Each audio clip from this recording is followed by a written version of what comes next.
La clase. Muy buenas tardes, amados estudiantes. Hoy en día vamos a empezar la clase. Ya previamente he hecho el recordari de lo que hemos hecho la clase pasada, pero ahora quiero concluir con el aspecto central que corresponde a la parte introductoria, y nos faltó hacer un poco más de énfasis. Entonces, para eso voy a ponerle la presentación correspondiente. Fíjense, cuando uno hace una presentación, comparte la presentación, yo no pregunto inútilmente, torpemente. ¿Pueden ver la presentación? No hago esa pregunta, ¿sí o no? Yo sé que la están viendo, porque yo supongo que si acaso, por alguna razón, no ven lo que estoy yo presentando, alguien me va a decir, disculpe, ingeniero, profesor, no profe, sino profesor, tenga usted la amabilidad de corregir porque no se ve, ¿ya? Pero yo estoy, o sea, cuando usted haga su presentación igual, no pregunte, ¿se ve mi presentación? No haga eso. Usted comparte y crea que ya está, si no le vamos a decir que no lo está, ¿no? Muy bien. Yo quiero enfatizar algunos aspectos colaterales, no directamente sobre aspectos metodológicos o que tienen que ver con los contenidos, el discernimiento temático. Eso no quiero hacer énfasis en ese aspecto, sino en otros aspectos, que es muy importante que muchas veces los docentes nos olvidamos de hacer referencia a los estudiantes cuando resulta de carácter muy importante, esencial en el buen desempeño del estudiante. Y entonces, yo acá tengo que mencionar algunas recomendaciones. Yo he puesto de alto rendimiento, pero eso es digamos, una prerrogativa muy creída, ¿no? No, de rendimiento de uno puede salir adelante. Entonces, un aspecto primero tiene que ver con la disposición del estudiante. Es una cosa vital que el estudiante, si se matricula, se quiere hacer un curso, quiere formarse, quiere tener una educación que le va a llevar al desarrollo de su vida, a lograr éxito y participar de la sociedad de manera constructiva, contribuya de una manera fantástica y eso redunde en su desarrollo personal, su alegría, su satisfacción, etcétera, y además de una remuneración, salir de una condición en la que está ahora para una condición mejor económicamente, socialmente, espiritualmente, como quiera. Usted tiene que aprovechar ese tiempo, asista. Ya se matriculó, sabe, asista. Y asistiendo, preste atención. O sea, no hay peor acto de un ser vivo, de cualquier ser vivo, que estando en un ámbito determinado, no esté conectado a él, no se interrelacione a él. El autismo es un problema que tenemos, que se tiene, pero el autista no es que se desconecta.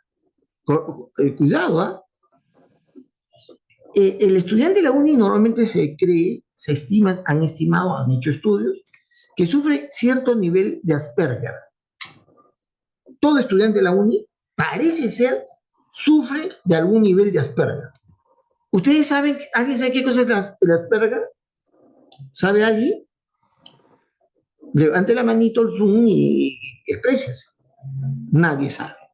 El Asperger es una condición psicológica una, digamos, anormalidad neurológica que hace que el ser humano tenga dificultad para establecer un vínculo comunicacional con el mundo en la cual está, ¿ya? Con otros seres humanos, con su comunidad, con lo que sea, ¿ya? Asperger. Y se dice que el estudiante de la uni tiene cierto nivel normalmente de Asperger, lo tuve yo también. Yo era tímido, no sabía hablar, cuando hablaba tartamudeaba, repetía las palabras, tenía muletillas, en fin, una torpeza, así era. Yo no sé cómo así que la chica con la que estuve, luego me casé, pude entender que yo la quería, no lo sé, porque tenía limitación. Eso hay que ir superando. El Asperger, el autismo no se supera. Sin embargo, no te limita. Mientras que el Asperger sí se puede superar y si no lo haces, sí te limita. Sí te limita. Entonces hay que tratar de hacer. Y un aspecto es saber conectarse. Ustedes sí tienen esa capacidad supuestamente porque vienen siendo seleccionados con esa habilidad de abstracción que proviene de un alto nivel de concentración y atención. Entienden y entran analíticamente a un mundo abstracto. Se supone que conoce eso, al menos que haya aparecido por la universidad un canal de entrada trafa, ¿no? Un canal de entrada trucha. Pero normalmente pasan ese examen de miércoles, que es duro, que exige tener un razonamiento. Y este curso requiere que usted venga, pero al venir no se pierda en el limbo, sino esté atento. Pero atento para poder comprender lo que le estoy explicando, lo que se le va a explicar a usted. Si usted no comprende y es usted un idiota, la palabra idiota la pueden buscar en el diccionario, y es usted un idiota, no pregunte. Si usted no comprende y es un idiota, esas dos cosas combinadas, no pregunte. Pero si usted no comprende, que es a veces común, normal, y no es un idiota, pregunte. ¿Ya? Pregunte. Y al profesor, no entendí.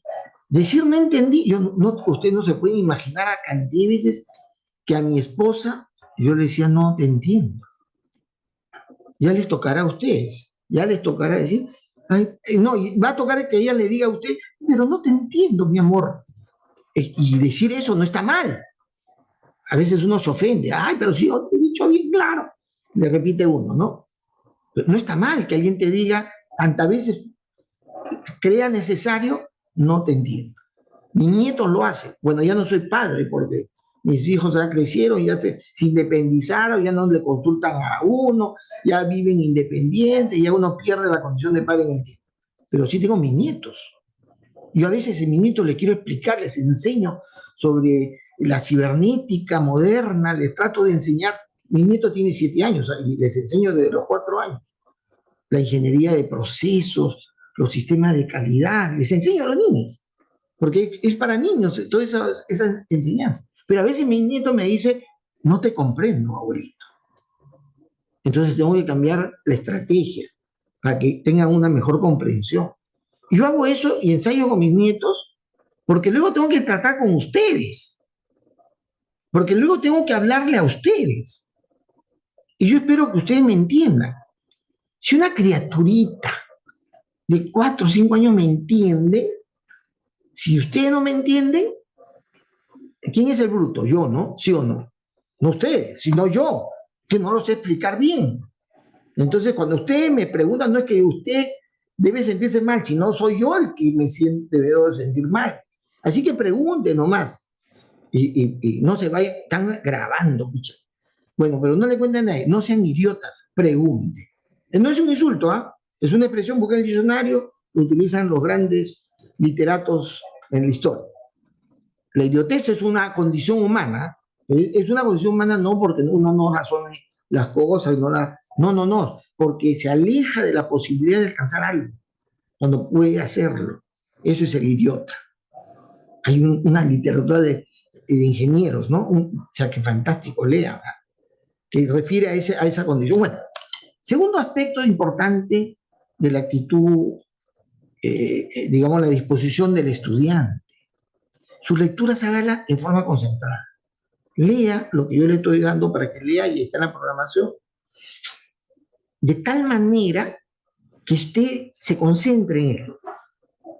A la vez ustedes despiertan los diferentes elementos que produce el desarrollo de la vida en términos instintivos. Y uno de ellos es el líbido. Y a veces el líbido te lleva a tener en tu mente, en tu imaginación cosas. Cuando uno lee algo importante para el entendimiento, tiene que tratar de concentrarse en él, en la lectura, no hacer vagar la mente. o sea, hay que desencajarla del impacto que ha tenido posiblemente la goleada que le van a dar al Perú este viernes que viene. Usted seguramente va a lloriquear, va a llorar, se va a sentir dolido y eso lo va a afectar emocionalmente. Pero usted tiene que desprenderse de ese sentimiento para poder centrarse tranquilamente a leer.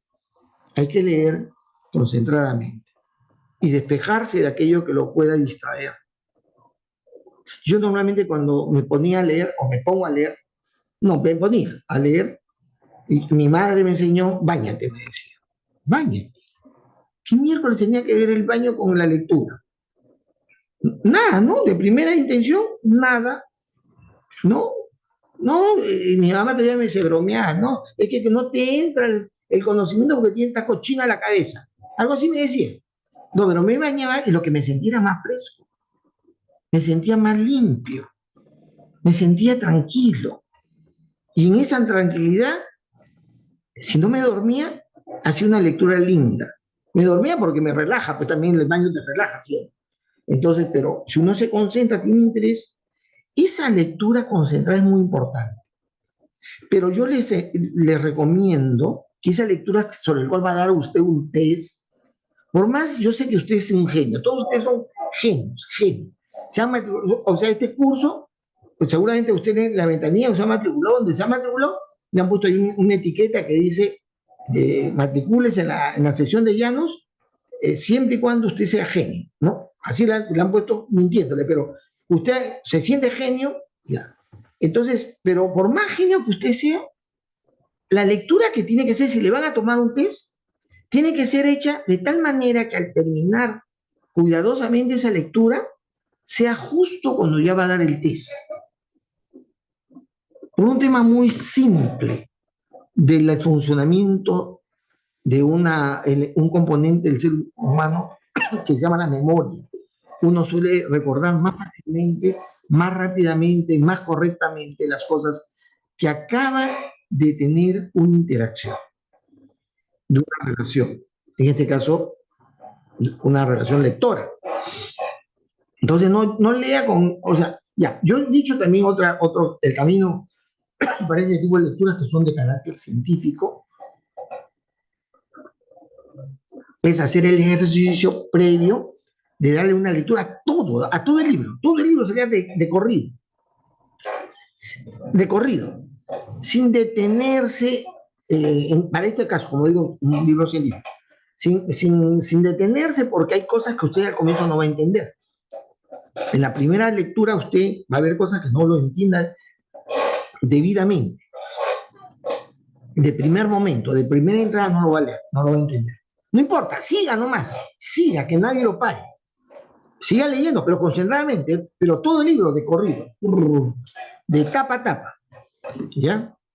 Va a ver que al final de la lectura se le va a abrir, se le va a prender la luz. De cosas que no entendía al comienzo, luego sí lo va a entender porque se repite, se aclara, se precisa, ¿ya? Pero hágalo de corrido, no pierda el tiempo de corrido, no se detenga. Tampoco se detenga a meditar sobre lo que lee, no. Ese es para la segunda lectura. En la segunda lectura, que es justamente la que está especificada en la que se va a tomar el test, ahí sí lea concentradamente y pensando las cosas que está leyendo. Y justo termina de leer y 3 minutos después está entrando a clase, ¿no? Es la hora de inicio de la clase y yo le voy a tomar el test ahí, en esa entrada. Y usted va a tener fresquita en la cabeza lo que ha leído para sacar la mejor nota posible. Y yo tengo constancia de que hay estudiantes que sacan 20, pero también tengo constancia de alumnos que sacan -4. -4. O sea, no se han concentrado o no han leído simplemente y creen que, no como se dice, manzanita del Perú, dime cuál eres tú. O sea, el chiripazo va a ser lo que le dé una buena calificación. No es así. A veces, posiblemente en algunos suertudos, quinqueros, pueden tener esa posibilidad. Pero normalmente una lectura, un test de lectura, requiere que uno tenga fresca lo que lee. Entonces hay que tener una lectura concentrada para un recuerdo efectivo y no olvidar que es volátil, la mente es volátil. Y a mí no me interesa, repito, a mí no me interesa que usted recuerde, no me interesa que usted aprenda. Eso es interés suyo. Mi interés es que usted comprenda, que usted entienda. El aprendizaje es un proceso complejo, de largo proceso, de reiteración, de aplicación, en fin. Pero, y es algo que la voluntad humana te produce, la voluntad. ¿Ya? Entonces yo no tengo, yo por más voluntad que quisiera tener, que algún momento alucinaba, ay, yo quiero que mis estudiantes aprendan esto, pues me chocaba contra el muro. No es así, no todos aprenden. Pero lo que yo tengo que salir es considerando, pensando que usted ha comprendido. No importa que me lo jale, no importa que luego se largue de la carrera, no me interesa. Lo que interesa es que haya comprendido. Hay gente que ha comprendido y se ha ido a otra carrera, les aviso. Yo invito desde el comienzo, lo que les parece esto muy complejo, muy difícil, hay mucha vaina. Hay una carrera de ingeniería de software, por sacar, linda carrera. Sencilla, fácil de desarrollar y creativa y que te va a dar oportunidades fenomenales. Vaya usted ya, no hay problema. Y hay en otras carreras, otras facultades de carreras hermosas y más papayas, ¿no? Más fácil. Entonces, lo importante es que usted comprenda. Y acá la lectura es muy importante para esa comprensión. Yo les decía, una de las herramientas es mi explicación, ¿no? Yo salgo, si yo pregunto, ¿hay alguna duda? Yo una pregunta que hace, usted no la hace, yo estoy feliz. Después, cuando ya termina la clase, me abrazo con mis nietos, mis alumnos han comprendido todo, creo yo que ustedes han comprendido, ¿no? Ahora, esa es una herramienta, la explicación. La segunda explicación es la lectura. La tercera es la exploración sobre el cuerpo de conocimiento, la ingeniería de sistemas. Ese es otro de los elementos. Y lo otro, que usted investigue sobre un tema en particular. Un solo temita, nada más, de la vasta cantidad de temas que tiene el campo de sistemas. Esas son las herramientas que utilizamos. Entonces, ¿por qué? Para que de esa manera usted salga de este curso con el objetivo cumplido, que es la comprensión de las materias que están.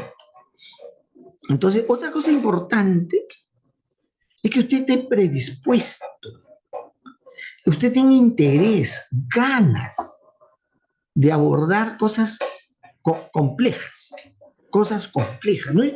Este deseo no es fácil, ¿eh? Ustedes saben que la ciencia clásica, hasta el siglo XIX, el ser humano, al estudiar la realidad, entendía que lo más placentero y lo más eficaz en lo que se hacía es simplificando las cosas, separándolo en partes, buscando lo más elemental, lo más sencillo. No te hagas, especialízate en alguito nomás, ¿no? Era lo más sencillo y la gente se sentía feliz, además se destacaba el especialista, ¿ya? Pero eso cambió en el siglo XXI, perdón, el siglo XX cambió, ¿sí? La aparición de la teoría de la relatividad, la teoría cuántica y las diversas corrientes de la ciencia moderna hizo ver que la realidad no podía ser simplificada. Ya desde nuestra limitación de observación como seres que investigamos, ya la vemos limitadamente, ya está la limitación, pero reducirla aún más era una barbaridad, nos limitaba. Ese reduccionismo de la ciencia clásica fue dejada de lado para buscar mirar las cosas desde el punto de vista de su complejidad. Pero eso te tiene que gustar. No es fácil, ¿eh? Pero uno le atrae la curiosidad, el deseo de explorar, no solo de desarmar cosas, sino saber cómo armado está funcionando de una manera completa. Eso es complejo. ¿Qué es lo más complejo que hay en el universo? ¿Qué es lo más complejo? ¿Quién sabe qué es lo más complejo que hay en el universo? ¿Alguien sabe? ¿O ha leído? Desde la perspectiva del premio Nobel Ilia Prigogine, lo más complejo es el propio universo, ¿no? Y dentro de él, el cerebro humano, para Ilia Prigogine. ¿Ya? Eso es lo que dice él, es lo más complejo que hay. Yo discrepo de Ilia Prigogine. Ya, claro, esto es una petulancia la mía, ¿no? Querer discrepar con el gran genio del siglo pasado, Ilia Prigogine. Discrepo con Ilia Prigogine. Yo creo que lo más complejo que hay, que los seres humanos podemos observar, es la mujer. Lo más complejo que yo he tenido que abordar en mi vida profesional, en mi vida familiar, en mi vida común y corriente, en mis investigaciones que he hecho de todo, es la mujer. La mujer es lo más complejo que hay en el universo. Aquí me va, yo, si tuviera Isla Previne, lo reto a un debate ahí en el auditorio de la FIS, para ver, ¿no? Claro que qué idioma hablaba, no sé, el alemán creo, pero bueno, qué cosa complejo. Mi esposa falleció el año pasado, ¿eh? Pues yo puedo decir, luego de todos los 50 años que tuvimos juntos, 50 años, ¿sabes? Déjense de cosas, que finalmente no tuve la inteligencia, la capacidad para entenderla de manera completa. Siempre hubo algo más que descubrir en su personalidad, en sus ideas, en las cosas que hacía, en la manera como estimularla para tal o cual cosa. Nunca llegué totalmente a comprender. Por eso yo tengo la plena conciencia que lo más complejo es la mujer. Bueno, no sé cuántos de ustedes han leído la Biblia. ¿Alguno de ustedes ha leído la Biblia? Levanten la mano. Nadie ha leído la Biblia. Ya, ahí está, Alex, ya, te felicito, ya. No te voy a poner puntaje más, pero ya, está bien. Ya te voy a decir mi hermano, Alex. El tema es de que en la Biblia hay una de las narrativas que hay en las diferentes corrientes que abordan el tema del origen de la vida, hay una narrativa, ¿no? Una narrativa, que es una percepción que tiene posiblemente, que ha escrito esa literatura, que la ha escrito, de la manera como debe haberse desarrollado, aparecido el universo, ¿no? El universo y las cosas que suceden en esta tierra. Es bien interesante. Yo luego comparto con algunas ideas con Prigogine, fenomenal, este entendimiento que el narrador, el que describe, hace esa descripción del Génesis, ha hecho. Aunque no es un escrito científico, no lo es, no tiene propósito científico, esa narrativa curiosamente tiene elementos que la ciencia actual sostiene. No es para que creas en la Biblia, no te estoy diciendo por eso, sino que es sorprendente encontrarse que hay una serie de aspectos interesantes. Primero, la progresividad en el orden. Los científicos modernos consideran que la entropía es un aspecto, una consideración que existe para el movimiento de las cosas hacia cierta tendencia. Pero ya eso ha evolucionado a la idea de que los elementos de la naturaleza tienden a la negantropía también, y mayormente a ello, especialmente los sistemas inteligentes. Son negantrópicos, no son entrópicos, sino negantrópicos. Es decir, tienen al orden, tratan de ordenarse, respondiendo lógicamente a ciertas leyes, ¿no? Que se da en la naturaleza, que se descubre en la naturaleza. Y uno cuando lee en la Biblia te encuentras que el proceso es un proceso del caos y del conglomerado no muy ordenado, dice caos, ¿no? Desordenado y vacío. Se usa una expresión como esa. Y luego termina en un orden. Esa progresividad, según la ciencia moderna, es una progresividad de mayor nivel de complejidad en las interacciones. Es decir, del desorden, cuyas interacciones son caóticas y no llevan a ningún propósito, se va juntando y autónomamente se autoordena, se autoordena, si vas ordenando a cada vez mejores niveles de ordenamiento, de lo más simple a lo más complejo. Estoy hablando que lo que piensan los científicos ahora, y yo comparto esa idea. ¿Qué fue lo último que se creó en esa historia narrativa que narra el autor del Génesis? ¿Qué es lo último que se crea? Alex, tú que lo has leído, ¿qué es la última, el último elemento que aparece en la creación? Si mal no recuerdo, creo a la mujer. La última es la mujer. Efectivamente, y ahí sí te pongo una calificación, porque para que coincidió conmigo. En esa progresividad del caos a la complejidad y a la perfección, lo más... Y miren, cuando crea, usted, el que ha leído, Alex, me puede corroborar, me puede mentir, en cada etapa que se da en la creación, dice el escritor que Dios mira, hace una evaluación, le aplica los criterios del sistema de calidad que está en su nivel de él y dice que vio que era bueno. Cada etapa dice lo que lo revisa, lo evalúa, le pasa un test de verificación, de validación y dice al final, y vio Dios que era bueno. En cada etapa, es una cosa bien curiosa, bien raro. Y la palabra bueno en el arameo habla de que está hecho conforme al propósito original. Eso es lo que dice como bueno, ¿ya? No bueno porque en sentido de la calificación cualitativa, sino bueno en el sentido de que está apareciendo algo que se pensó que así debería ser, digamos, ¿no? Nosotros eso hacemos en los sistemas de calidad. No hay forma constructiva de la ciencia moderna que no utilice estos dos conceptos, verificación y validación, en la cual yo debo haber calificado por lo menos como bueno, a cosas que hago para seguir a la siguiente etapa, ¿sí o no? Es bien curioso, qué raro que un escritor de hace, ¿cuántos? De 4.000 años atrás, por lo menos, ¿no? Haya tenido esa percepción. La ciencia no estaba en ese nivel, no había ni siquiera padecido posiblemente. Pero en esa progresividad, la último creado, que es la mujer, ya el evaluador, el creador, el que construye todo esto, ya no dice que es bueno. ¿Qué cosa dice? Al final, ¿qué es lo que dice? Alex, ¿te acuerdas? No, profesor, esta parte no.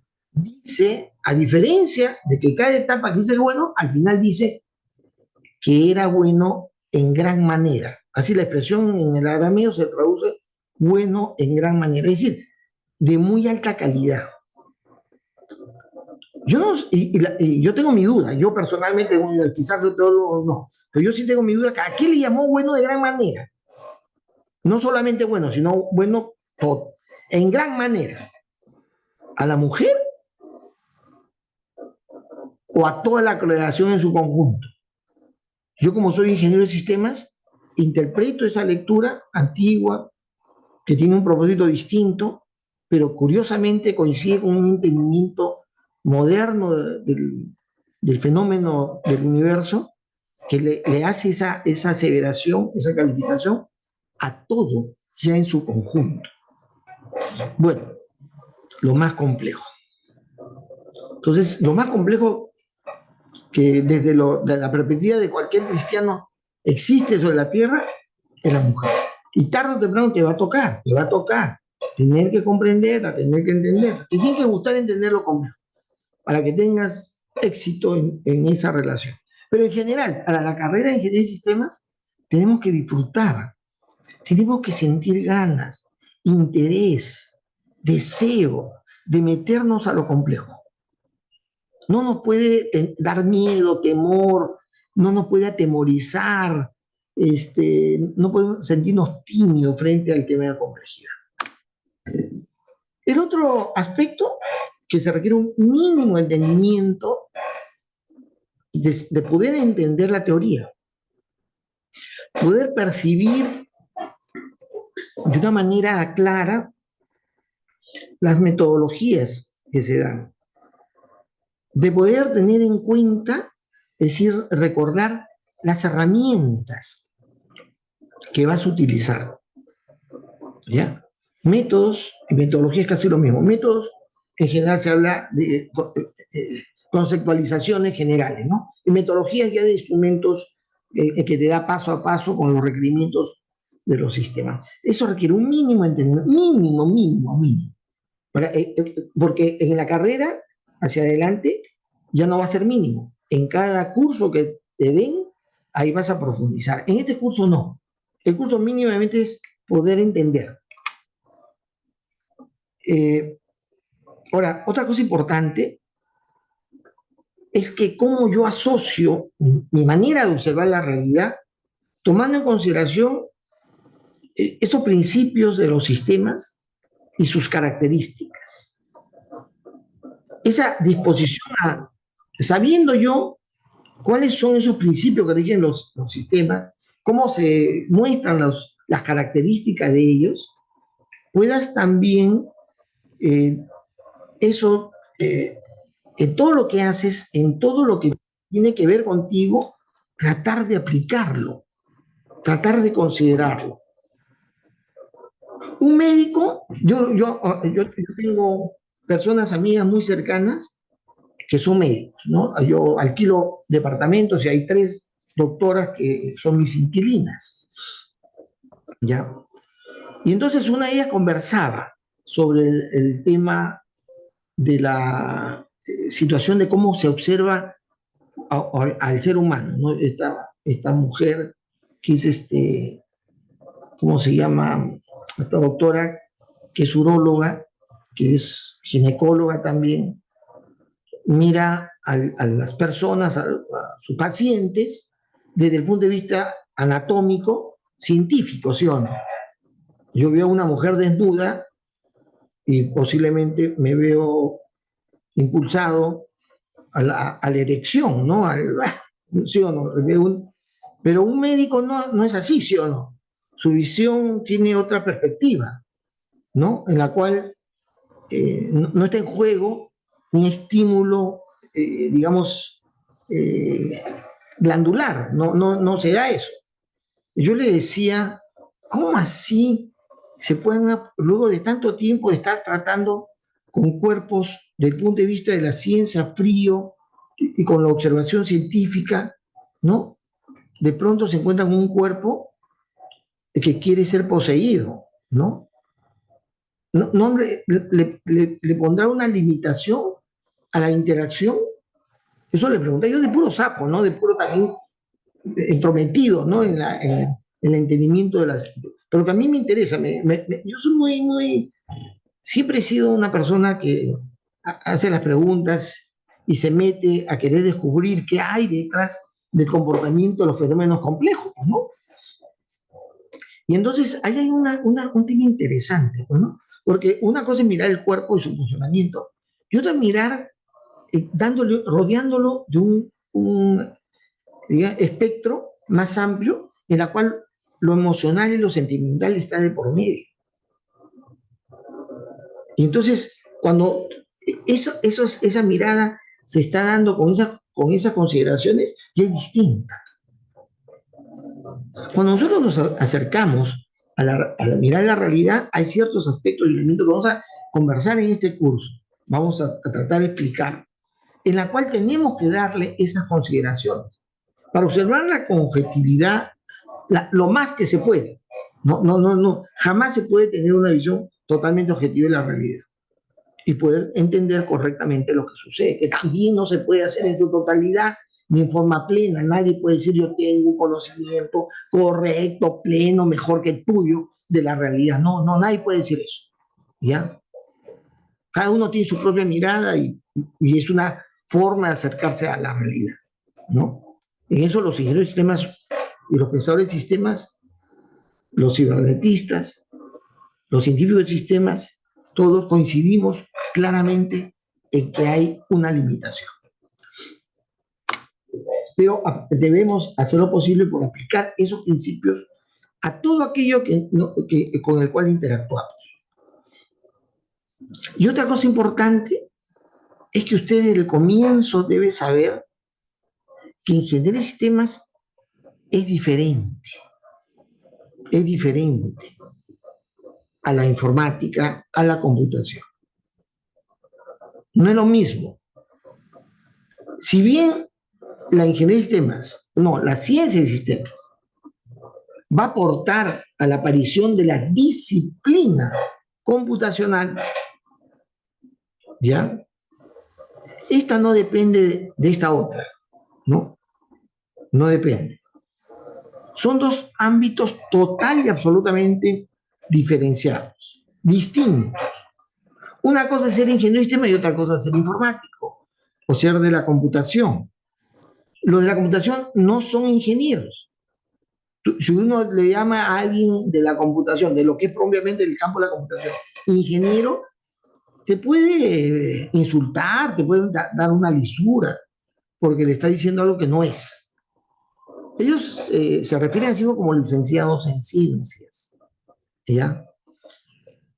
Pero el ingeniero de sistemas no le causa ni una gracia que uno menosprecie el quehacer ingenieril.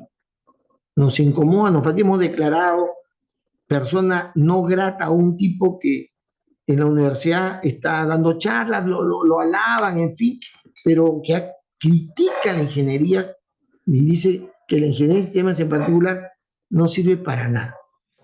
Entonces todos los egresados, la gente de ingeniería que salió de la facultad, al toque nomás lo han declarado pues, impresentable, ¿no? No grato en la facultad. Entonces, porque son dos temas distintos. ¿Por qué tiene que él calificar la ingeniería de sistemas y nosotros por qué menospreciar la informática? Eso no se hace. Son dos cosas diferentes, simplemente. Cada uno en su campo respectivo. Muy bien. ¿Qué más? En esta puntualización que hemos querido volver a hacer, está el tema de que se espera que el que entre al campo de la ingeniería de sistemas y a partir de esta asignatura trate de desarrollar su inteligencia conceptual. ¿Qué cosa es la inteligencia conceptual? Es que uno ha mirado un concepto, lo ha revisado, lo puede recordar el concepto y cuando se encuentra en una circunstancia de estudio, de trabajo, ese concepto lo sabes poner en consideración en lo que vas a pensar, hacer o decidir. Se llama inteligencia conceptual, que el concepto te ayuda para tomar una decisión, para tomar una acción. Eso se llama inteligencia conceptual. Cuando alguien tiene un concepto, lo aprende y no lo aplica, no hay inteligencia conceptual. ¿Entiende? Cuando yo digo yo hago esto porque esto se debe entender de esta manera y hace referencia al concepto, entonces eso se llama inteligencia conceptual. Los siguientes temas debemos y tenemos, las circunstancias nos obligan a que los conceptos que tenemos lo apliquemos. Y de pronto tu razonamiento va a estar enmarcado en esos conceptos. Yo soy evangélico, ya les he contado, ¿no? La vez pasada, ¿no? Persínense si desean, pero yo creo en Dios y desde la línea de desarrollo de los conceptos protestantes o de la reforma, ¿ya? Y entonces, desde muy chiquitos nos enseñan pues, a leer la Biblia, en fin, de las prácticas que tiene la religión evangélica. Yo he crecido pues, en un hogar evangélico, en fin, mi madre me inculcó las ideas y luego, siendo ya de último año de la secundaria y universitario, me puse a investigar, a estudiar, a cuestionar y luego ya me convencí que era la mejor forma de marcarse en la vida, desde el punto de vista conceptual.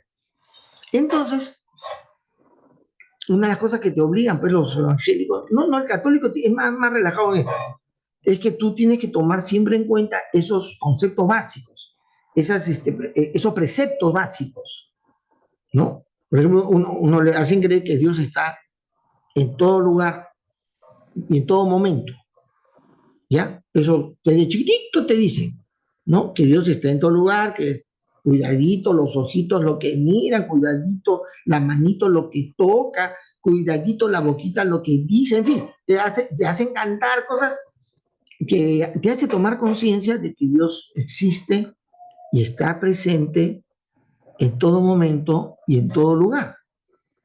Es un concepto. Yo decía, el mundo católico no es así porque la gente se olvida de que Dios puede estar presente, ¿correcto? Y sí toma conciencia de que Dios está ahí cuando se va a la iglesia. Se persignan, se agachan, se arrepienten, confiesan, se comen la ostrita, ¿cómo le llaman? No, no es ostra, es no sé, hostia, ¿no? La hostia, tomen su hostia, salen compungidos, llegan a la puerta de la iglesia, se van, toman su colectivo y de pronto escuchan la música y ¡pim! Se vuelven a su mundo. ¿Sí o no? Común y corriente. Hacen sus travesuras, por llamarlo de una manera, las cosas que se hacen, pues no, una y otra cosa. Y al siguiente domingo, si es que van al siguiente domingo, por supuesto, nuevamente entran al templo y sienten que ahí está Dios, ¿no? Hay una sensación, de tal manera son los templos que da la impresión que ahí está Dios, ¿no? Esa es otra cultura, digamos, ¿no? Y por eso ahí el comportamiento es distinto. Ahí entra, el más pecador entra compungidamente, se arrodilla, inclina la cabeza, junta su manito, etcétera. ¿Sí o no? Porque es el concepto que tenemos, ¿no? Es una cosa distinta.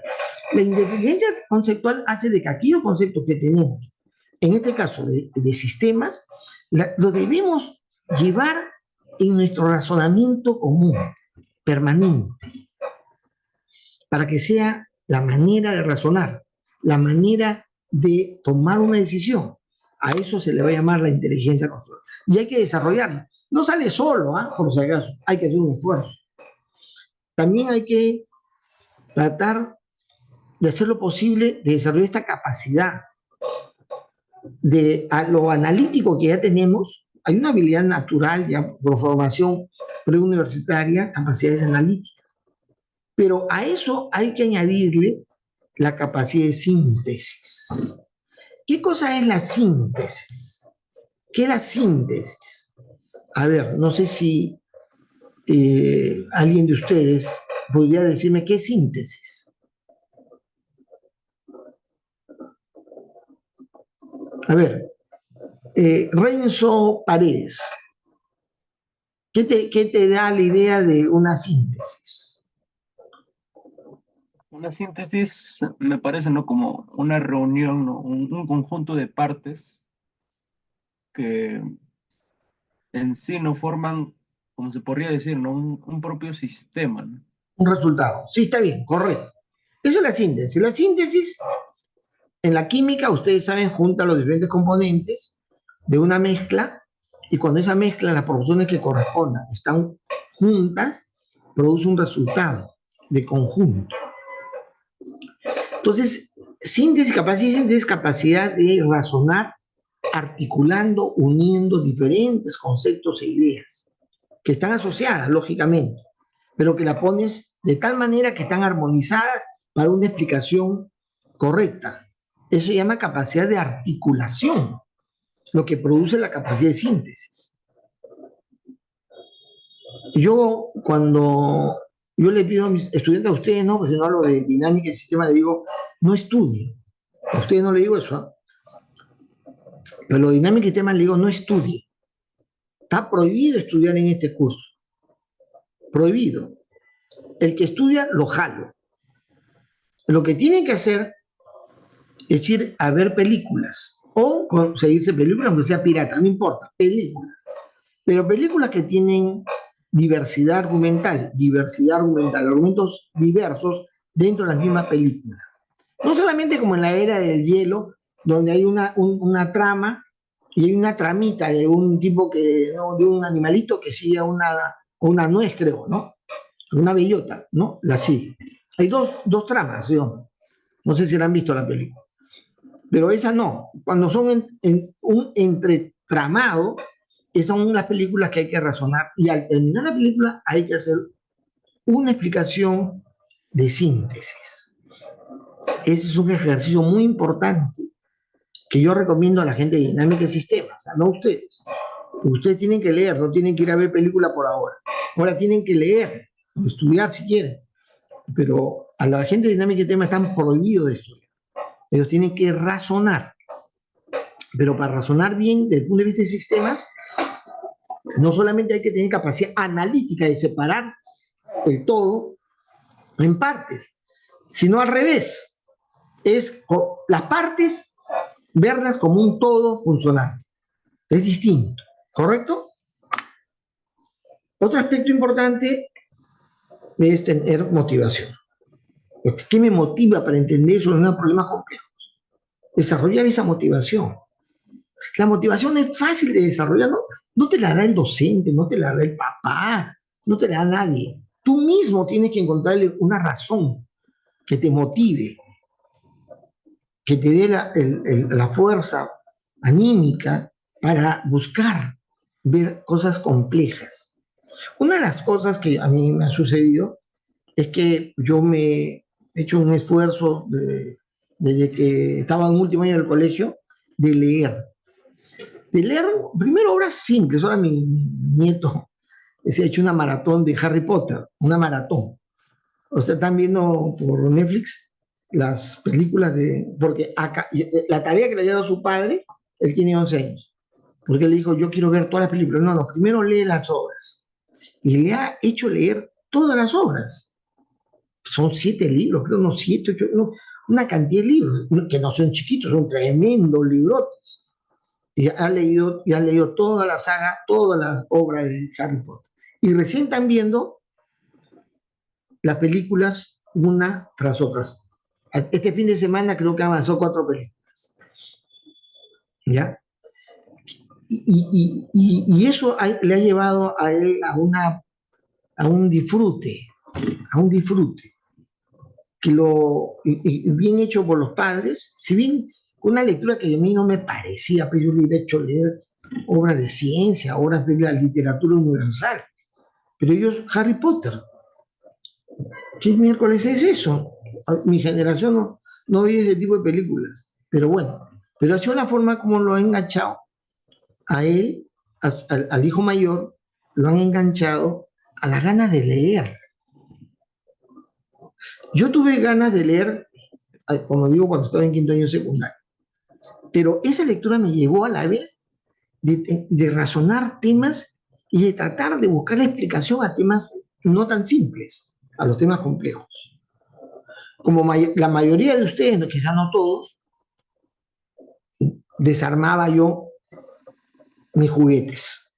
La desarmaba. Muy pocos la podía volver a armar bien. Normalmente me caía un correazo. A usted ya no, pues a usted ya no nos han flagelado. A mí sí. Mi generación sí. Mi madre, cuando vio que un juguete lo había destrozado, por la curiosidad, por tal vez, y luego quería volverlo normal, no podía. Juácate un correazo, ¿vale? Me ha costado, ¿eh? Ese afán de meterme a los temas complejos, que me llega a gustar. Y mi vida se ha desarrollado en un mundo en la que me atrae meterme. Cuando alguien en la institución donde yo he trabajado, que era zona, había un tema difícil de ver, que se requería ver varias cosas, yo le levantaba mi manito. Ya sabían, ya. Y más, no necesitaba levantar mi mano, ya me decía, ingeniero, ¿puede usted ayudarnos con este tema? Por eso el primer proyecto, yo les expliqué, el primer proyecto de inteligencia artificial de un sistema que aprende, lo dirigí yo. En su momento todo el mundo se corría, año 1900. Entonces, no, muy tranca. ¿Qué cosa es la matemática heurística? ¿No?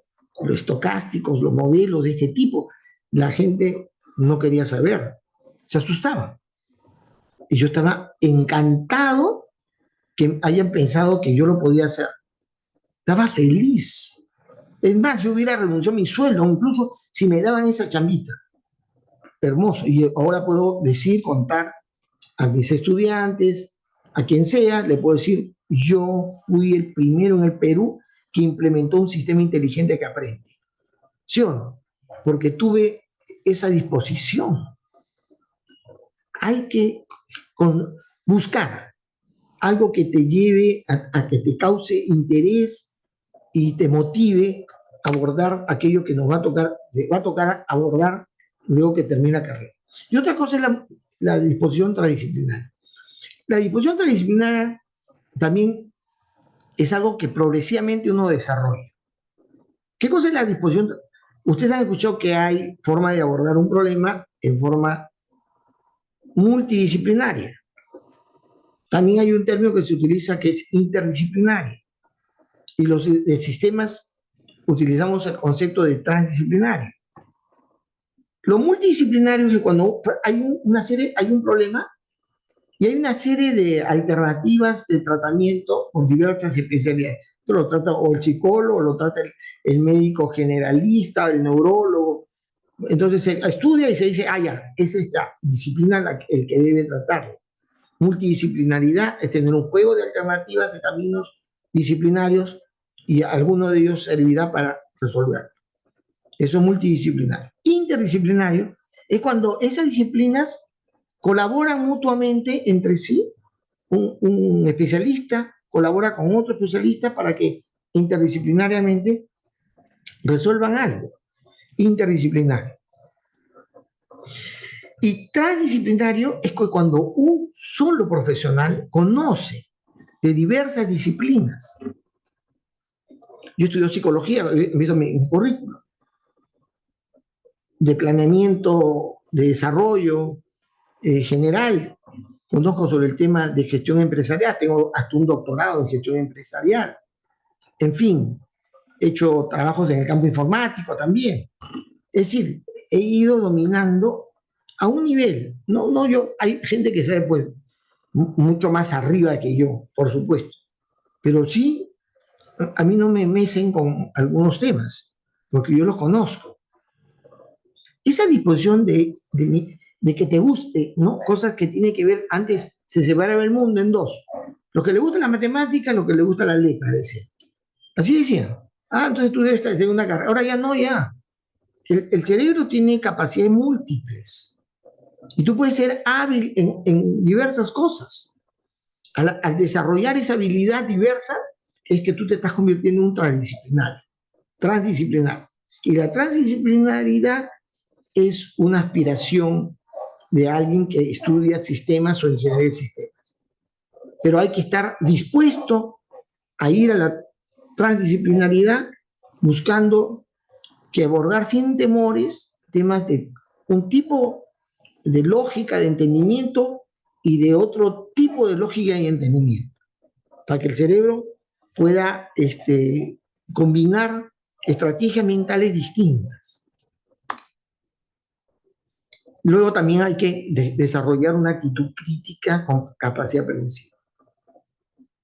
Se llama inteligencia o razonamiento crítico, ¿no? Pensamiento crítico. El pensar crítico es muy importante. Es decir, observar las cosas mirándolo de varias perspectivas para encontrar cosas que podrían faltar, en las que se podría mejorar, o por la que uno puede dar una sugerencia o una crítica. Pensamiento crítico. Uno tiene que tener ese razonamiento, estar atento para poder observar, comentar, preguntar. Pensamiento crítico. Pero esa actitud crítica debe también ir de la mano con una capacidad aprehensiva. Aprehensiva.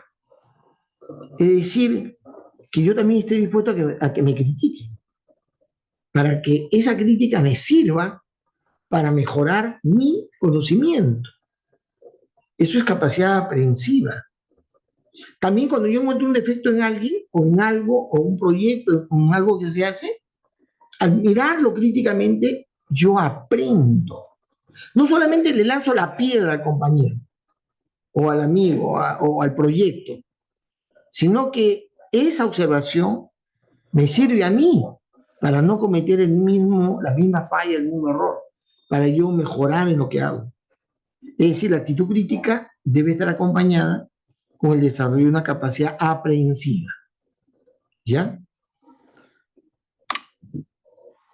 Luego, acá también hay un tema que yo he visto que las últimas generaciones de estudiantes no tienen, caray, que tienen comprensión lectora, no saben leer. Leen y creen hecho una desgracia. No respetan las puntuaciones, no se concentran en una buena lectura, al terminar una frase no recuerdan lo que ya leyeron, terminan un capítulo peor. Si yo le pregunto, ¿y qué cosa has dicho en el capítulo que has leído? ¿Qué? ¿Ah, cómo? No. Esa comprensión lectora hay que trabajar. No hay, ahorita no sé por qué los colegios ya no ayudan a los estudiantes a tener una comprensión lectora de alto nivel. Yo tuve una enamorada, antes de enamorarme de la chica con quien me casé, yo tuve una enamorada en el colegio, en la academia, que era una cosa increíble. Ella leía y tú le podías, leías de seguido algo, ¿no? Una literatura, en fin, una separata la leía, y luego yo abría la separata y le decía, mira, en la tercera página hay una expresión respecto al tema, digamos, de la cinética, que no la estoy entendiendo. Ah, ya, ahí dice, ahí dice, y repetía lo que estaba en esa lectura de manera exacta, de una memoria fotográfica se leía, ¿no? Pero es que ella sabía leer. Yo cuando iba a postular a la universidad, el que me ayudó a resolver problemas me ayudó primero me ayudó a saber leer el problema. Me dice, si no lees bien el problema, no lo vas a resolver bien. Leer y comprender lo que uno lee, ¿no? Eso hay que desarrollar. Y también tener una actitud autodidacta. Es decir, por propia voluntad, uno tratar de leer, pero aprender. No leer tonterías, pues ya el tiempo de leer tonterías ha pasado. Pudieron haberlo hecho hasta ahora que están en la universidad, que están entrando en una carrera que van a abordar lo complejo que se requiere que sea usted transdisciplinario. Es necesario que se oriente bien en la búsqueda de aprender sin necesidad que un profesor le esté diciendo que debe aprender, sin esa necesidad, autodidacta. José Carlos Mariatti, pues podemos discrepar de las ideas que él tenía en el fondo, pero sus escritos son maravillosos. Y es una cosa sorprendente que él no estudió en una institución superior. Esa literatura escrita con una genialidad espectacular es el producto de un autodidacta. Y en la historia ha habido muchos autodidactas maravillosos que han aportado a la ciencia, al conocimiento más de lo que uno bien preparado en una universidad ha podido hacer. El ser autodidacta es una ventaja en la sociedad. Y por último, saber trabajar en grupo, saber hacer trabajos interdisciplinarios, ser un transdisciplinario que está dispuesto a trabajar interdisciplinariamente con otros para compartir y digamos, articular conocimientos diversos, ¿no? Además, hay una cosa importantísima, que en el caso de ustedes es natural. No hay resistencia, o no debe haber resistencia. Es que normalmente cuando uno va a trabajar, tienes que trabajar en grupos, con otra gente, que no son como tú, no piensan como tú, no han aprendido como tú, no han tenido un llano que les ha obligado a pensar. Se encuentran con todo tipo de gente, ¿ya? Y hay que trabajar en equipo. Y hay que aprender a trabajar en grupos heterogéneos. Yo ahora estoy con un grupo que estamos apoyando una serie de cosas que estamos haciendo, pero sé que tenemos diferencias respecto al tema político. Unos son de derecha, otros son de izquierda, otros no son nada, en fin. Algunos son fujimoristas, otros son antifujimoristas. Es una desgracia. Un grupo bien heterogéneo. ¿Ya?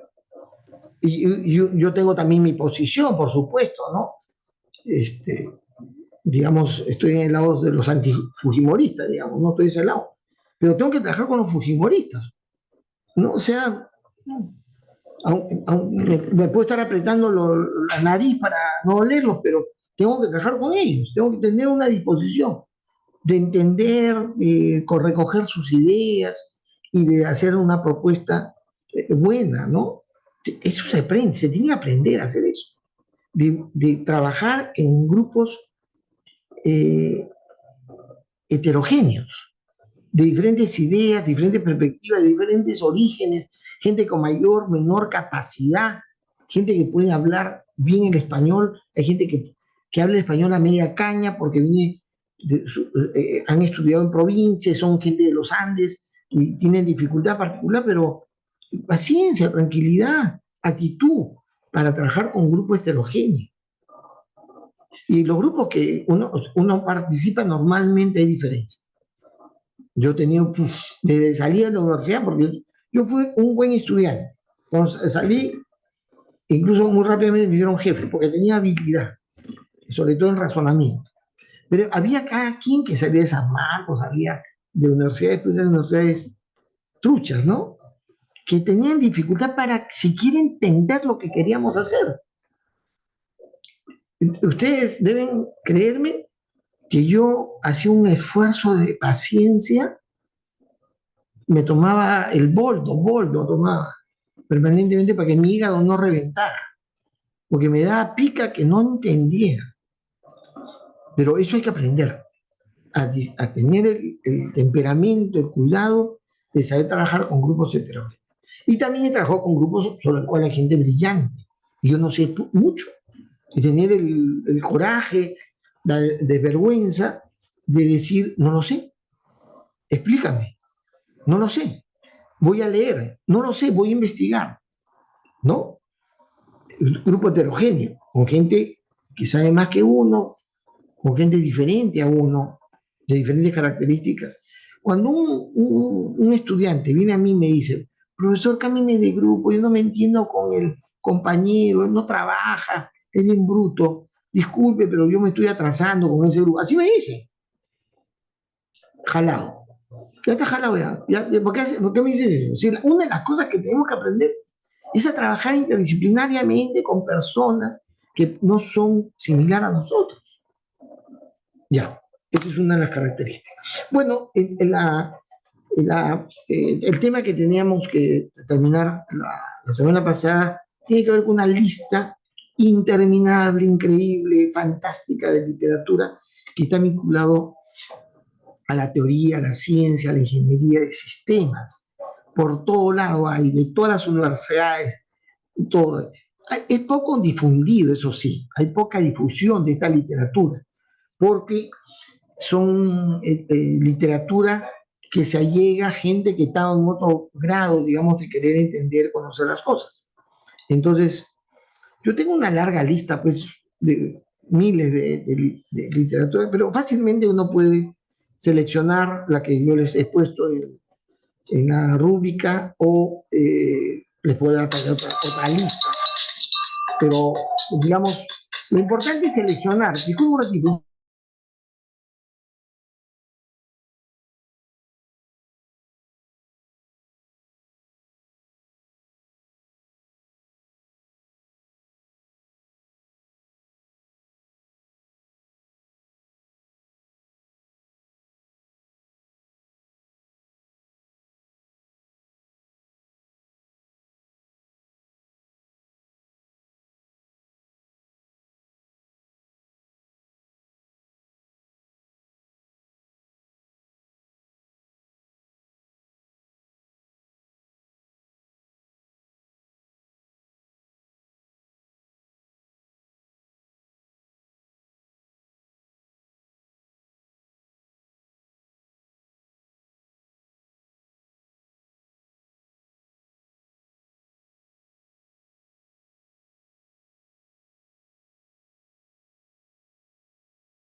Disculpen, jóvenes, y creo, no sé si le dije la primera vez, a veces me llaman, ahora lo que pasa han cambiado de director de departamento, me están informando que hay un nuevo director de departamento, y para apoyarlo, no sé, él es el ingeniero Tino Reina.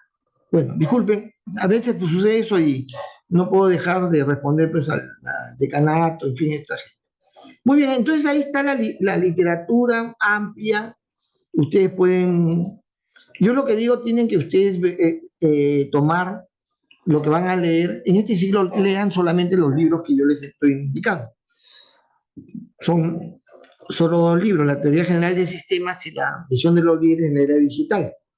El primero de Ludwig von Bertalanffy y el segundo libro es una recopilación de los principales gurús pioneros de lo que se llama la era digital, que recopiló esta mujer, extraordinaria mujer, Ann Lear, ¿no? Bien, decía, es una cantidad fenomenal de literatura.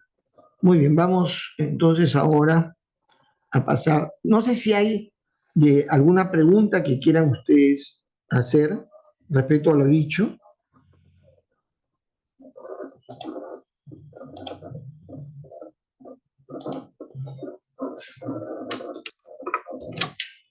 No hay preguntas. O sea, está todo claro.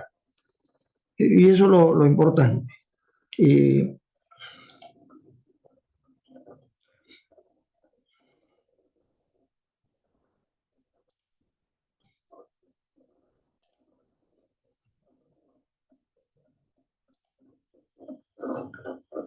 Bueno, vamos a ir ahora a este tema, que también es un tema inicial, donde hablaremos los antecedentes de las ideas de sistemas, lo que es propiamente el enfoque de sistemas, que muchas veces se expresa y no necesariamente la gente sabe de qué se trata el enfoque de sistemas. La definición de los sistemas en principio, de los sistemas complejos, del propósito de los sistemas, sus propiedades, y etcétera, ¿no? Vamos a dar una revisada de eso. Empezamos diciendo que podemos referir, como lo han hecho algunos autores, que la historia del pensamiento, del conocimiento humano, ha habido un dilema epistemológico, ¿ya? Es un dilema de origen, de siempre, y a la vez es muy moderno, muy actual. Ese dilema tiene que ver con el entendimiento de la realidad y también de la manera como se da el pensar humano, cómo los seres humanos pensamos la realidad, y que es considerar en nuestra interpretación de esa realidad, en el entendimiento y interpretación de la realidad, si lo vamos a entender, lo vamos a interpretar por sus partes o por el todo, o en todo en su conjunto. Esto fue discutido, ha sido discutido siglos atrás, muchos siglos atrás, y hay referencias interesantes en la literatura cuando Hesiodo y Platón, por ejemplo, hacen planteamientos, digamos, que llaman la atención. Una de esas es que la consideración de que la observación de un entorno determinado puede dar cuenta ya de características de aquello que ese entorno contiene, que ese entorno posee, que le da cabida, le da cobijo. Si yo estudio la zona de la selva, el idioma en general, ¿no? La cultura que hay ahí, las costumbres, etcétera, yo puedo luego tener idea de las características que puede tener alguien que pertenece a ese entorno, Es muy obvio, ¿no? Porque uno pertenece al entorno y normalmente mis características se proyectan al entorno y las características del entorno se introducen en mi forma de ser. Entonces, yo ya tenía este planteamiento muy interesante, muy, digamos, importante en la consideración de la forma de observar y analizar una realidad y los aspectos o componentes que esa realidad tenía. Platón considera que en la razón, se establece una manera que le da forma a la realidad. La realidad es aquella que nosotros imaginamos ¿no? Son dos cosas, hoy en día decimos son dos cosas separadas, ¿no? Una cosa es la realidad, otra cosa es lo que tú crees que es la realidad. Jamás la realidad es exactamente lo que tú crees que es. Siempre la realidad es diferente a lo que uno cree y observa de ella. Está bien, eso es un principio fundamental, básico. Pero hay la idea que esa realidad, al razonarla, la entendemos como un todo. ¿Sí o no? ¿Acaso ustedes cuando miran la realidad, la miran por cada elemento que contiene? No, sino siempre la ven en su conjunto, en su contexto incluso. Y entonces ese entendimiento articulado que va a la mente y uno la razona, es algo que ya desde la antigüedad estaba considerado, ¿no? Un personaje importante que se hace referencia a la literatura es Alexander Bogdanov. Bogdanov es un tipo que va a dar cuenta en su planteamiento tectológico una propuesta de articulación que proviene de su propia experiencia personal, de su propia condición personal, ¿ya? Que es que él llega a ser o es un científico que combina su esfuerzo científico de estudio, de exploración, con un marco filosófico y además contribuye a ese marco filosófico, constituyéndose en un referente de las corrientes filosóficas de la época, de su época. Y uno se deslumbra cuando encuentra sus escritos que mezcla lo científico y lo filosófico de una manera interesante, bien articulado, formas poéticas. La habilidad poética, bueno, requiere cierta predisposición emocional, emotiva, digamos, pero también forma de articular con capacidad literaria. No es obvio, no es simple. Es también un novelista, es reconocido por su exploración y conclusiones en los temas de la física, economista, y además participa en su país en las luchas revolucionarias. Toma las armas y busca cambiar, transformar su sociedad como un revolucionario. Es un tipo con esa amplitud, pero esa amplitud que es de su propia experiencia personal lo lleva a pensar de que en el ser humano hay una capacidad más amplia a la que se creía antes. Porque antes te decía, no, dedícate nomás a la matemática, dedícate nomás, ¿no?, a este tema, a este temita, ¿no? Y nos han vuelto, pues, obtusos, como se dice, ¿no? Obtusos, un solo punto de vista. Pero él no cree eso. Ya son muchos, ¿no? El descubrimiento de la amplitud de las capacidades mentales y habilidades humanas se va a desarrollar hoy en día. Los chicos aprenden música, hacen deporte, juegan pelota, quieren descubrir si pueden ser tipo Messi, no sé, tipo Paolo Guerrero, en fin, gente que pudiera tener unos buenos ingresos, no sé. Y también hay gente que explora el tema del arte, te obliga también a estudiar, en fin. Y de pronto ya la sociedad moderna es una sociedad mucho más abierta a la multiplicidad del cerebro, ¿no? Al cerebro múltiple. Y esto ya se da en Bogdanov.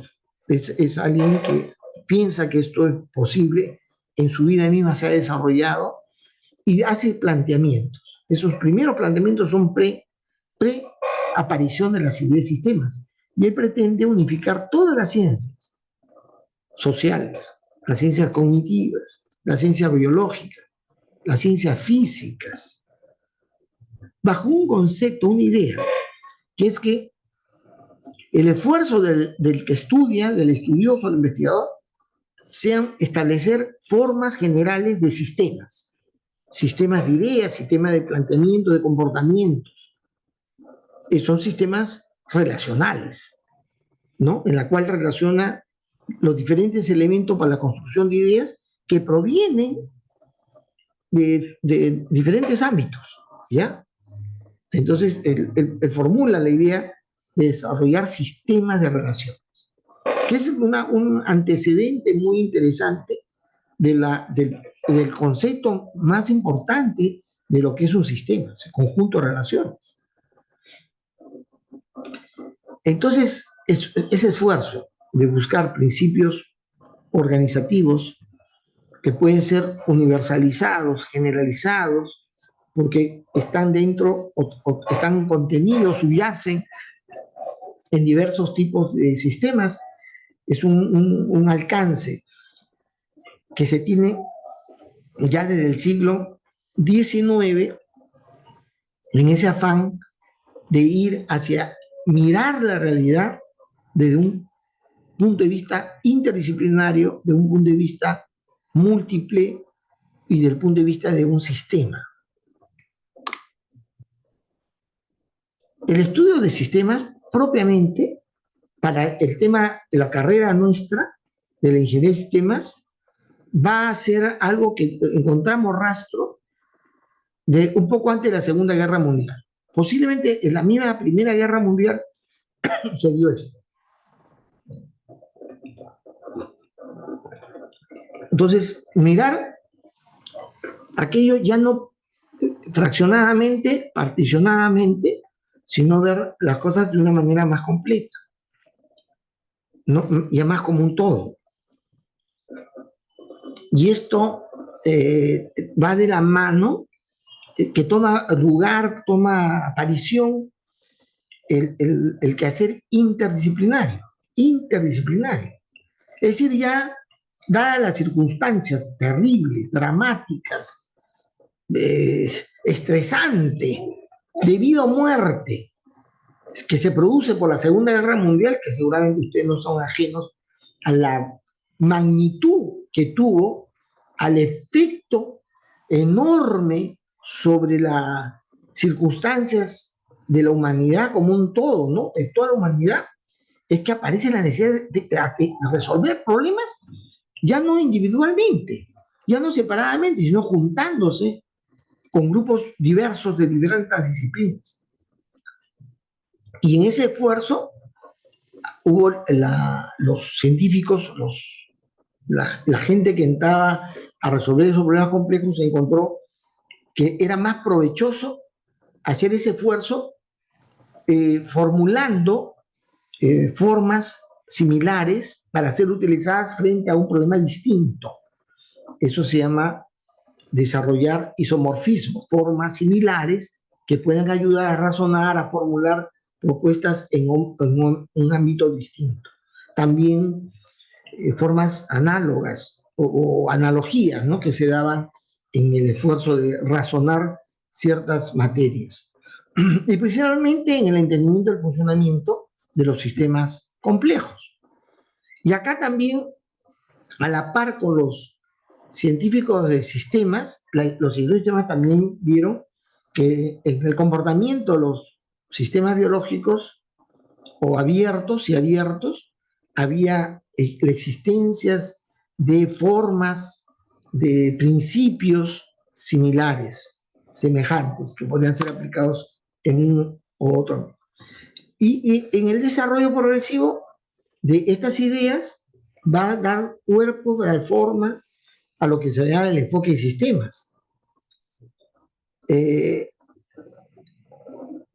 Y el enfoque de sistemas es una aparición que no podemos dar cuenta claramente de cuál ha sido la principal tronco de formación de lo que se llama el enfoque de sistemas. Pero lo que es cierto que tanto la ciencia de sistemas como este llamado enfoque de sistemas que no sé si es la pertenencia a ellos mismos, a los científicos de sistemas o a los ingenieros de sistemas, va a permitir abordar los problemas más complicados de la complejidad, los más álgidos. Uno de ellos, para la ciencia de sistemas, el problema más álgido ha sido el entendimiento de la naturaleza, del origen, de la preservación, del cuidado de la vida. Los científicos consideraron que ese era el problema más álgido de toda complejidad que el ser humano debería abordar. El enigma de la vida, ¿no? El enigma de la vida. Hoy en día estamos en una etapa sorprendente de lo que se ha podido evolucionar en ese sentido, ¿no?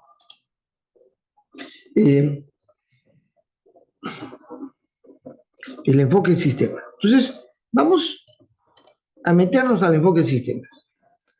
Normalmente, uno ha escuchado el tema de enfoque y los docentes, algunos docentes, han tenido la idea de que el enfoque de sistema es la consideración de que el enfoque de sistemas tome en cuenta todo aquello que está alrededor o comprometido con una situación observada, ¿no? A eso se le llama. Pero eso es lo que se llama la visión holística, ¿ya? Y que parte también de esa idea, ¿no? Y eso se complementa con ciertas consideraciones adicionales, ¿no? Partimos con la premisa de que la perspectiva que tenemos de la realidad como sistema se basa en principios de la ciencia. Esta perspectiva de sistemas que tenemos de la realidad como sistema es algo que nos da cuenta clara y corrobora la ciencia moderna. La ciencia moderna. Y viceversa. La ciencia moderna ha tomado en consideración una perspectiva distinta que se llama la perspectiva de sistemas. La ciencia moderna tiene perspectiva de sistemas y la ciencia de sistemas tiene perspectiva científica. Al final de cuentas, ambas han surgido, se han desarrollado conectadas en los mismos principios del conocimiento, es decir, conectadas epistemológicamente. O sea, por esa razón no podemos hacer la diferencia. La ciencia de sistemas es ciencia moderna y la ciencia moderna es ciencia de sistemas. No sé si me están captando. Es decir, hay quienes se adscriben a la ciencia moderna como tal. Pero si ustedes entienden bien lo que proponen, lo leen, lo escuchan, van a pensar que se pertenecen a alguna de las líneas del movimiento de sistemas. Un científico moderno es un científico que piensa las cosas desde el punto de vista de sistemas. Y viceversa, que un científico de sistemas va a mirar las cosas sin discrepar, sin diferenciarse, sin enajenarse de las ideas que están ya contempladas en la ciencia moderna. ¿Está claro? Es decir, alguien puede no ascribirse, decir, yo no soy, como hemos mencionado, les mencioné la vez pasada, a von Neumann, del científico de la ciencia moderna. Pero si ustedes leen sus escritos tienen una carga fundamental, central, básica, en un enfoque de sistemas, en un entendimiento de sistemas. Entonces, una primera premisa, en la que se asume que el mundo que nos rodea contiene totalidades que son gobernadas por ciertos principios, que la realidad tiene totalidades, ¿no? Es decir, componentes relacionados que responden a ciertos principios. Ustedes han escuchado o deben haber recordado una frase importante de Einstein, ¿no? Que Dios no juega a los dados. ¿No han escuchado esa expresión? Que se le atribuye a Albert Einstein. Dios no juega. Claro que Albert Einstein no creía en Dios, ¿no? Pero es una expresión bien interesante, expresado para el entendimiento de sus contemporáneos en relación a la manera como él considera el universo. ¿Ya? Al decir Dios no juega a los dados, lo que está queriendo decir que el azar propiamente no es que ha formado el universo, el azar.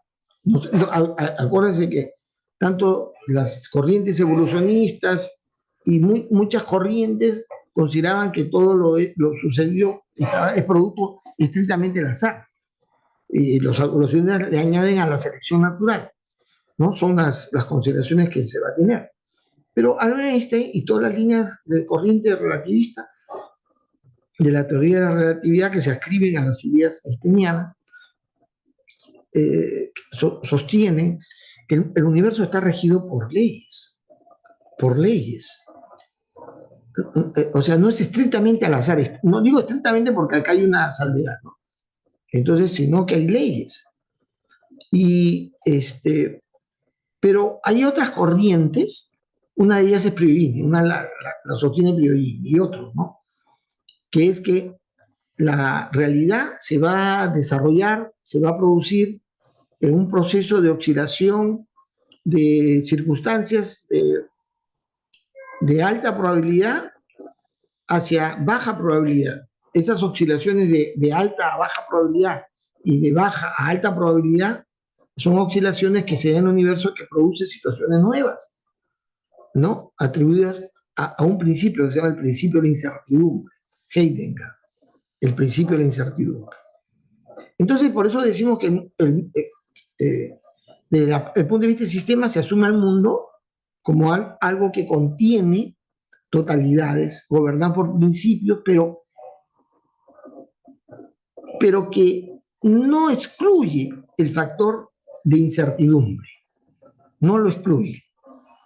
Estas totalidades tienen, lógicamente, un comportamiento que lo lleva al cumplimiento de una finalidad, pero siempre con un grado de incertidumbre. Un sistema estudiado tiene una propia finalidad y se puede limitar, aunque jamás pierde su pertinencia con el entorno donde surge. Siempre tenemos que verlo de dónde pertenece. Siempre, a pesar de que podemos identificar, delimitarlo. Y bajo cierto rango de variabilidad, mantiene un estado estable y se va cambiando, adaptando e integrando a un determinado entorno. Bien, lo vamos a dejar ahí para el día miércoles, que continuaremos con la clase. Y entonces nos encontramos el próximo miércoles en la siguiente clase. Muchas gracias, joven.